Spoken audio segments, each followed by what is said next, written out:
can't tell you how much I wish I was not making this video. I'm Alyssa, I write books, and despite the now 3 videos on my channel about this, I do not typically make commentary videos. But I do have strong opinions about AI and writing. And this day, today, the day that I am recording this, I have been appalled to my core so many times. And then I took a breath and I looked at it contextually, and I just have a lot of things to say. If you have been on Twitter, I am not on Twitter or Threads, and I don't want to be. It's too much for me. There's too much stress. Everybody's so angry all the time. And I have a feeling like a lot of my community is also not on Twitter. And so I'm gonna talk about a couple different things today regarding AI and writing. The main thing we're gonna talk about is NaNoWriMo. They apparently just are a glutton for punishment. The main thing that sparked this is I have a friend who is active on Twitter, and she came across this conversation, which you have probably heard of by now. But NaNoWriMo over the weekend, I believe, put out a statement about what NaNoWriMo's, as the organization, position on AI is. So we're gonna look through that. And then actually, as I was researching for this video, 3 hours ago, they updated it because there was so much discourse going on about it. I don't want to say most because I don't know, but many writers, especially ones who are online making content, are very no AI ever, do not use AI ever, for nothing, for anything, nothing. And I find myself leaning more towards that the more I dig into this. But I also think this conversation requires a little bit more nuance than Twitter gives it, although I'm sure people on Twitter have some nuance somewhere. I have already kind of separated NaNoWriMo, the organization, from NaNoWriMo, the event. And I think a lot of other writers have done this as well, just due to some other controversial bad things that NaNoWriMo has been going through recently. I have another video sort of talking about that, not really. But I completely understand if you're in the camp of, I don't want to associate with NaNoWriMo at all. I don't want to make content about it. I don't want to give them a name. I get that. I've been debating it myself, but I think like the pros of the community building and the like challenge and the writing community that comes out during NaNoWriMo, I don't know, still thinking about that. It got me down a rabbit hole of different conversations in the AI world. So I'm gonna talk about a few things that are like really bad, scary doomsday kind of AI writing things, and then a few things that I think require a little bit more nuance, and I think that might be a little bit more controversial in terms of what people believe. So it's been updated in the last 3 hours, but I believe the initial statement was the following. NaNoWriMo does not explicitly support any specific approach to writing, nor does it explicitly condemn any approach, including the use of AI. NaNoWriMo's mission is to provide structure, community, and encouragement to help people use their voice, achieve creative goals, and build new worlds on and off the page. We fulfill our mission by supporting the humans doing the writing. Please see this related post that speaks to our overall position on non-discrimination. So then there's this note, we're gonna go back to that. We believe that to categorically condemn AI would be to ignore classist and ableist issues surrounding the use of technology, and that questions the use of AI tied to questions around privilege. I wonder if an AI wrote this. Sorry, I don't mean to be so controversial and dramatic. Okay, so then it breaks down classism, ableism, and general access issues. So clearly I am not the person to speak on ableism or classism, frankly, but let's just read what they have to say, because there's been a lot of discourse about this section specifically. So they say that not all writers have the financial ability to hire humans to help at a certain phase of their writing.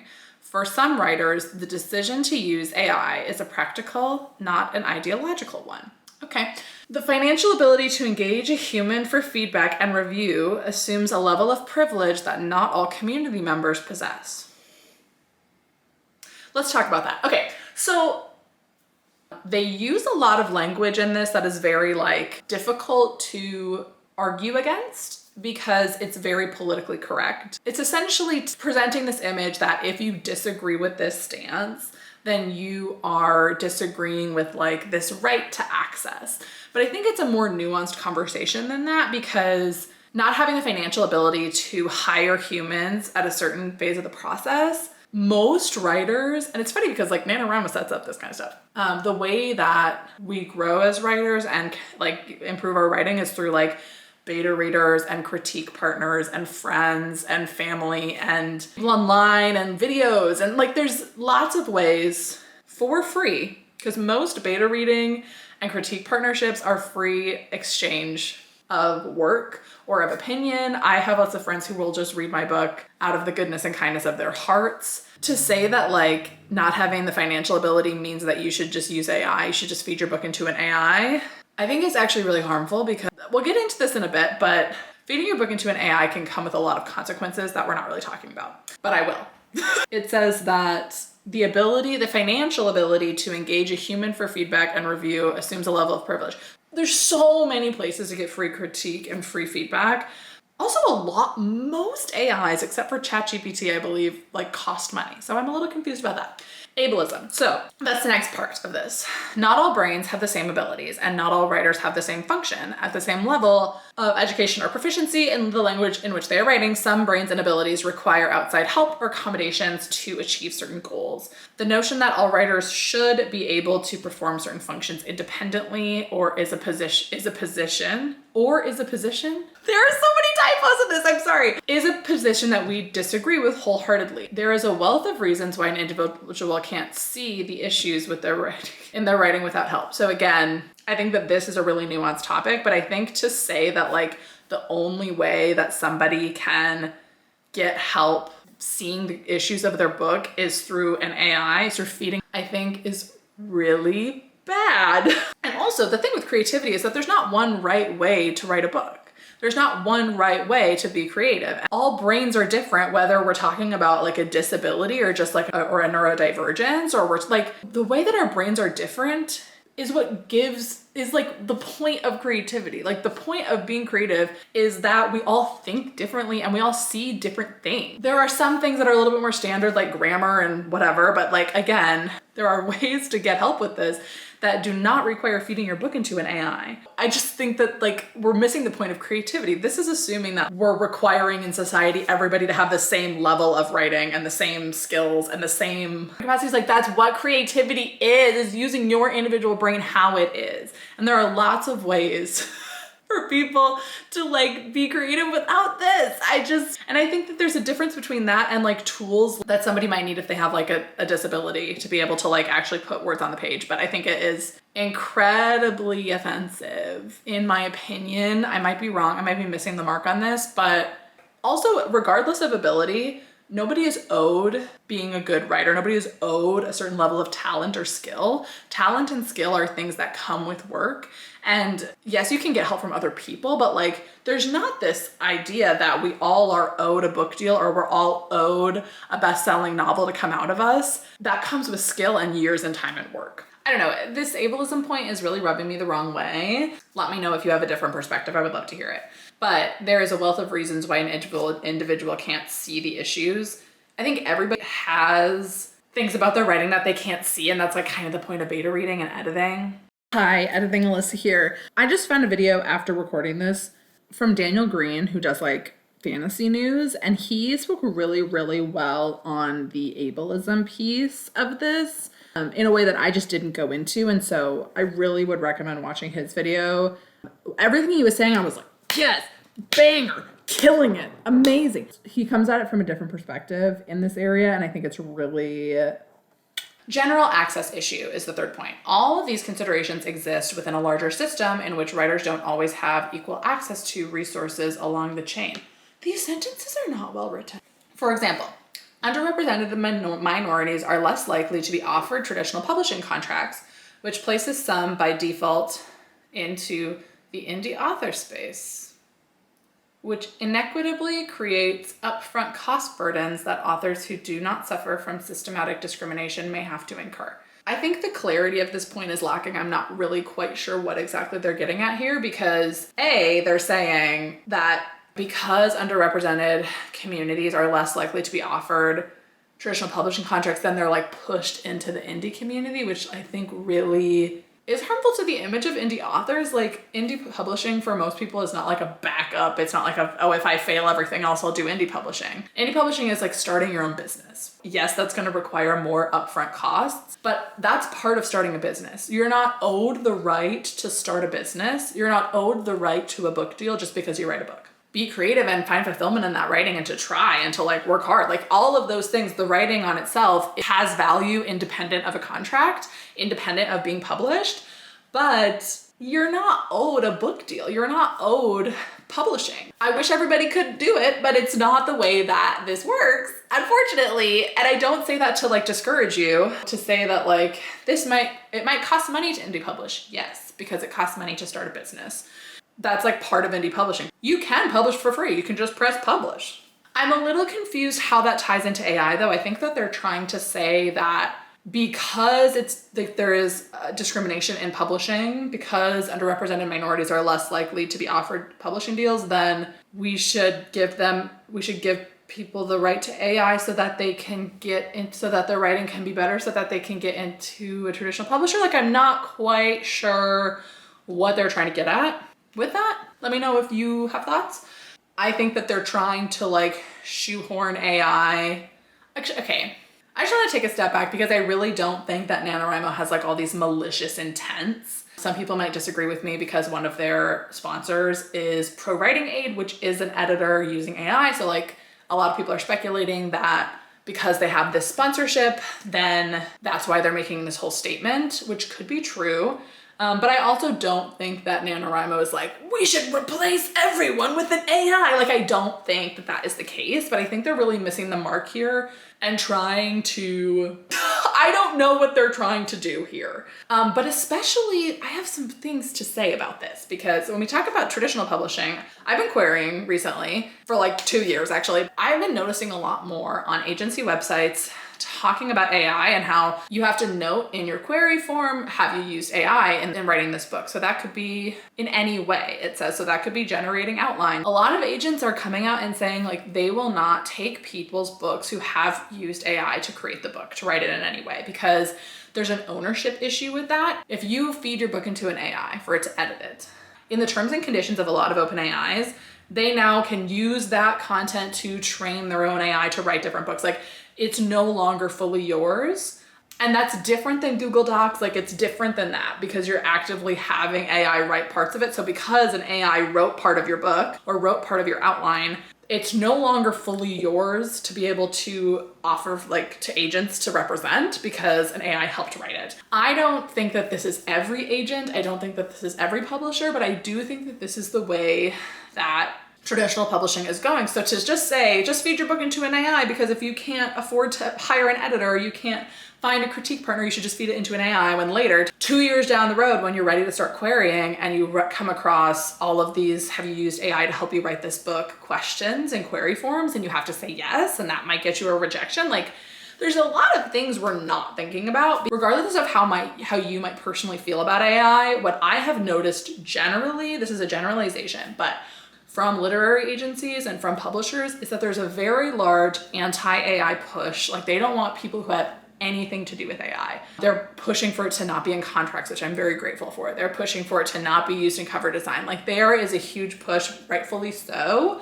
to eliminate AI from those creative spaces in traditional publishing. So I'm not saying like NaNoWriMo, it's their fault for saying this, but I think that it's ignoring a lot of that, especially when they bring in like this whole conversation about minorities and traditional publishing is a really big, important conversation. And so to say like the solution to that is for everyone to use AI so that they can get published, when that might actually be the thing that hinders them later down the road. I don't know, but I'm concerned. So then their kind of summarizing statement is, beyond that, we see value in sharing resources and information about AI and any emerging technology, issue, or discussion that is relevant to the writing community as a whole.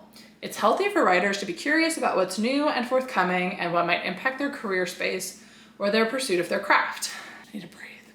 Our events with a connection to AI have been extremely well attended, further proof that this programming is serving Rhymos who want to know more. For all these reasons, we absolutely do not condemn AI, and we recognize and respect writers who believe that AI tools are right for them. We recognize that some members of the community staunchly stand against AI for themselves, and that's perfectly fine. As individuals, we have the freedom to make our own decisions.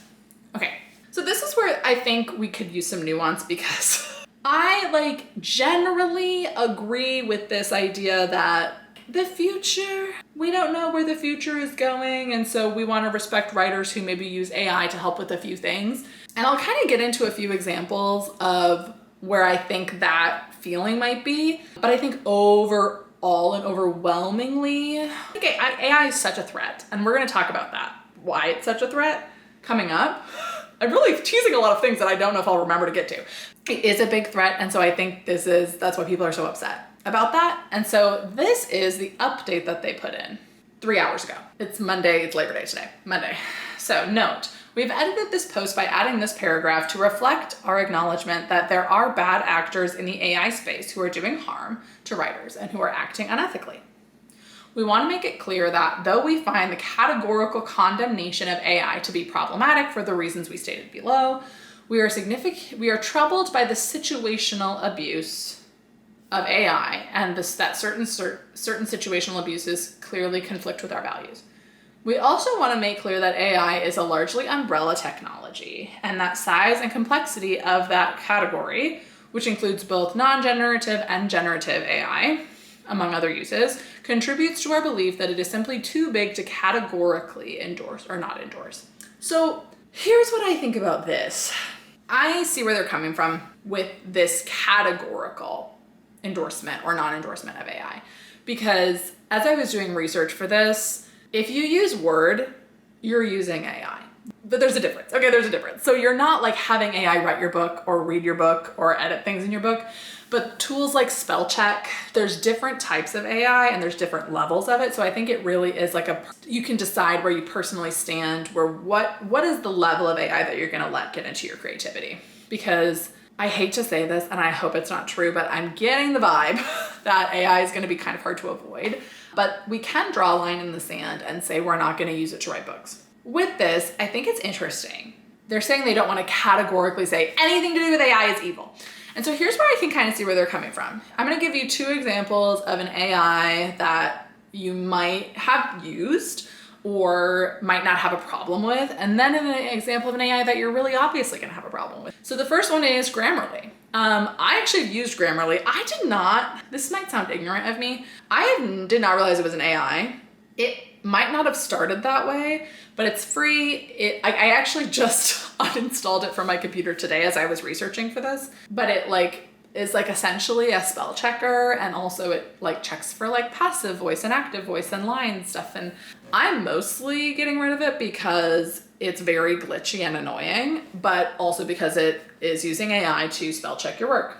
So I wouldn't personally consider someone using Grammarly to be a big, huge offense because it's similar to a spell checker. I would rather learn how to do the grammar myself, frankly. So that's one. Pro Writing Aid is another big one in this space. So Pro Writing Aid is actually a sponsor of NaNoWriMo, and it's a big reason why a lot of people feel that they are making this statement. And I believe it's very similar to Grammarly. It gives you critiques, it rewrites things, it can give you an analysis of words or phrases that you're using a lot. Grammarly does this too. It can compare your work to other things. It works within writing apps like Word and Scrivener and Google Docs. It's essentially tackling little edits that you might not be able to see. I think these are the 2, and other things like this. Another one I have heard of recently is called, I think, Riverside. It's a dictation software where it will format out all of your things, and it will take out likes and ums. It will transcribe things essentially more accurately. That's another one of those where I'm kind of on the line about it. If I hear someone using Riverside, I'm not gonna be you're using AI to write your book, because I don't think it's the same as generative AI. I think these are examples of non-generative AI where it will just transcribe things for you using AI.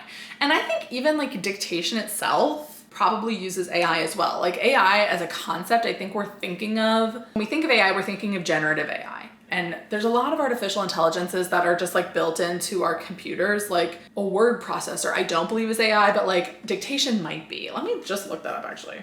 So some models of speech to text are created by AI, by listening to you and writing what you're saying. But do I think that that's the same as typing in, write me a book about this?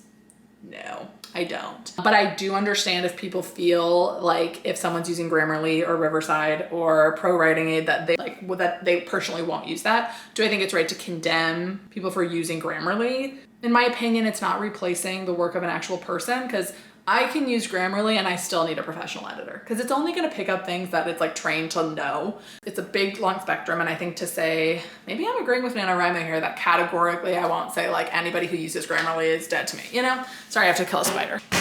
The difference, I think, in these two types is writing versus editing. So generative AI is like writing your book for you.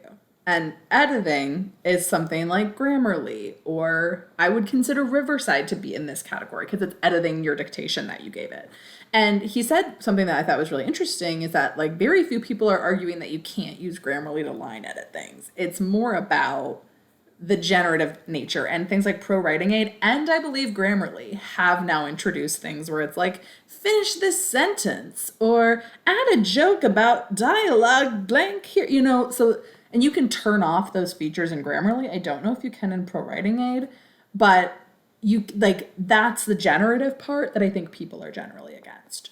Yeah, that distinction between writing and editing I thought was really crucial. And I think that's what I was trying to get at, but I didn't distinguish the writing from the editing, mostly because I think at this point I'm doing all of the writing and editing. So in my mind, it's all writing, but really there is a difference. Anyway, back to the... So yeah, that's one side of AI. And now we're going to go to the dark, scary side where I think we'll all agree. This next thing I saw on the TikTok, which is a dangerous, scary place. I'm actually going to play the TikTok here. Would you say if I told you there's a book company recruiting authors to write 2 books a day with generative AI? I know this because I'm an author they tried to recruit. I received this email in my mailbox from a company called Spark Books. Full job description is basically what she says here. Full-time writer or editor position. And I'm already doing pretty well. I make low 6 figures, but an extra stream of income just to not have all of my eggs in one basket. Potentially as an editor, that's what I was getting on the call to talk about. Would have been nice because maybe I could pay off my car and start saving to build a house. But I get on the call and she talks for a while about how she read a lot of fan fiction in her teenage years, about how her app is going to be programmed with tropes, like tags in the same way that you have on like AO3. You can travel through the tags to get to the stories that you want. That a big concern for her is that she doesn't want her app to be like the other apps like Dream and Radish, where the writing quality and the editing quality is generally pretty low tier. She had me on board at first until she says, let me tell you about the job, then you can ask me questions. And she goes on to explain that it's not really a writer or editor position. We use the tool, that's what she kept calling it, the tool, to come up with ideas based on what's trending, using popular tropes, have it generate an outline. Then from the outline, you plug in each chapter outline to the tool. You then have it write the chapter. You do this over and over and over again for each chapter. And I was like, oh, and then like go through and line edit and give it a human touch. No, you just read it and make sure that it's not complete garbage, because a lot of them apparently are complete garbage. Then just repeat doing that process. 2 books a day, 10 books a week is her expectation from each author. Then, you'll be like an independent contractor, so of course you don't get any protections in the same way that a W-2 employee would. This part I do not have in writing, which is probably why she set up the call and didn't say so in the email. She also told me this was confidential, but I didn't sign a contract. I feel like consumers have the right to know. Debated for about a week whether or not I wanted to bring this to TikTok, because I don't want to call anyone out. I don't like being a part of the cancel culture drama shit. That's not me. I don't want to do that. This is scary. This is the moment that everyone in the writer world, everyone in the artist world has been terrified of. Companies are A, trying to remove artists from art, but B, remove art from art. It's not art anymore if there's no human experience, no human touch to it. There's so much talk on Book Talk about how all the books they're reading are just regurgitated tropes and that it lacks depth and originality. And do I have news for you guys? I think it's bad now. It's going to be a lot worse once the big 5 decide they don't need authors anymore. Just like this company has decided they don't need authors. Sure, they reached out to authors and offered me $64K a year. But sorry, I'm not sacrificing my morals to generate 40 books a month with a computer. I won't do it. But at the same time, I'm sure there are a lot of struggling authors out there who would see $64K a year as a life-changing amount of money and, like a sheep, be led to their slaughter. I guess I'm sharing this so that people know what they're reading if they decide to spend, usually about $20 on a book through one of those apps. Know that, hey, you can do it yourself for free using ChatGPT. There's no reason to spend that kind of money. But B, because even though this could burn me a bridge in the professional writing world, we don't talk about this. If we don't all call out companies when they show up in our DMs wanting our help to make them richer while we stay poorer, they can mass churn out books, flood the market with regurgitated pulp fiction. We're going to watch art disintegrate. We're going to watch the human touch leave art. It's just a matter of time, and it's terrifying, and I want to raise awareness. Are you enraged? So I did a little bit of digging on this Spark Books situation. I think that they've received some backlash because when I initially saw that TikTok like a month ago, I looked it up in the App Store and I found it right away and it said like launching October of this year, woohoo, great. But I've looked it up now and the only place I could find it was a Reddit thread that was talking about remote job opportunities, and it had a link to this remote job search site that had a link to the company website. And so then I clicked on that and then I found the website. It's a very sparse website. It just says like, explore your favorite books through tropes, or find your favorite books, have AI generate your favorite books through tropes. And there's things like billionaire romance, cowboy romance, enemies to lovers. So that's a very clear example of like why I think we should be viewing AI as a bigger issue. Because if you, like, how do you think they're getting all this information? When you feed your writing, your voice into an AI, especially an open AI, it will be used to train things like this. From what I understand. I might not be understanding the technology correctly, but I'm pretty sure. That's a little scary. This is why people get so upset about AI, is because this is the fear. And I think she says it really well in that TikTok. What are you gonna do when publishers decide that they don't need to hire real editors or real authors? That AI can do it all. Drawing the comparison between that and Grammarly is a false comparison. I do think that AI can be a slippery slope, but I think people who are saying that if you use Grammarly, you're as bad as using this, like that all AI is equally evil, I think that is a slippery slope argument, and I don't think that that is valid. And part of the value of literature and books is that it's gonna surprise you, it's gonna make you think differently and challenge your worldview and challenge your frame of thought.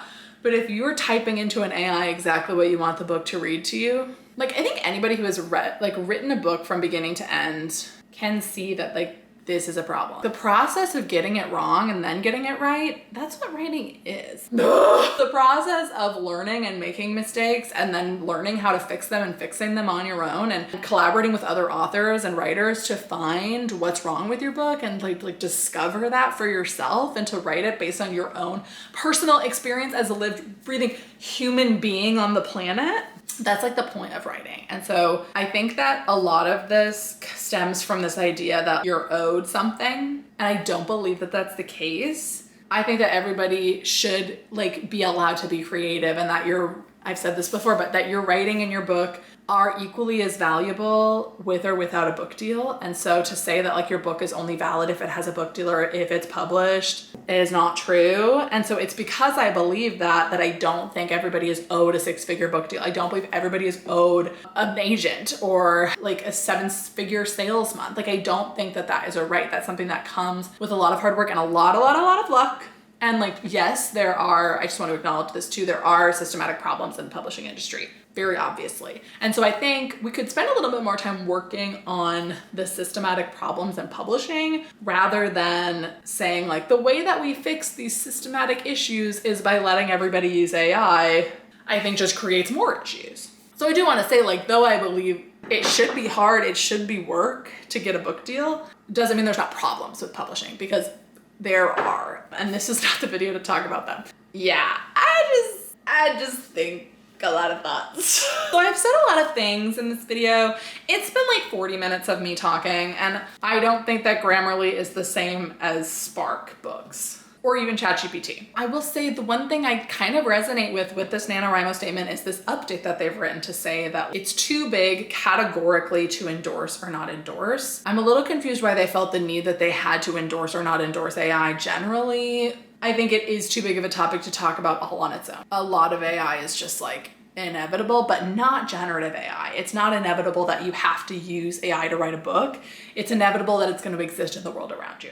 So let me know if you think I'm toxic. Let me know what you agree with, what you disagree with. And I just do want to cap this by saying if you're someone who uses AI or any of these tools, specifically like Grammarly or Riverside or things like that, I don't think you're a terrible person. I don't think that you are evil and against all creativity as humans, but I would encourage you to think about those skills that you're using AI for are very valuable skills, and maybe to try to spend the time to learn them yourself or hire someone who can, or get a free beta reader and critique partner somewhere. And if you're somebody who's using these bigger generative AI novel writing programs, I would just really encourage you to think about what is the point of art? What is the point of writing a book? Because it's not just to crank out a bunch of things that everybody already has seen in the world. And it's not just to make money. I recently did a video about this, about like how it's good to want to make money as a writer, but this is not the way to do it. And I think you can have both. I think that writing can be good for you on its own, and that you can also not use AI and value the humanness of art. And I think you can also want to make money from that human art. That was a lot of hot and controversial things. I need a glass of water. And again, I do not usually make content like this unless there's something crazy going on. I do really love to talk about creativity and AI apparently. There might be a few more videos about that, but I do mostly just make writing vlogs. So stick around for that. I'll see you next time. Bye.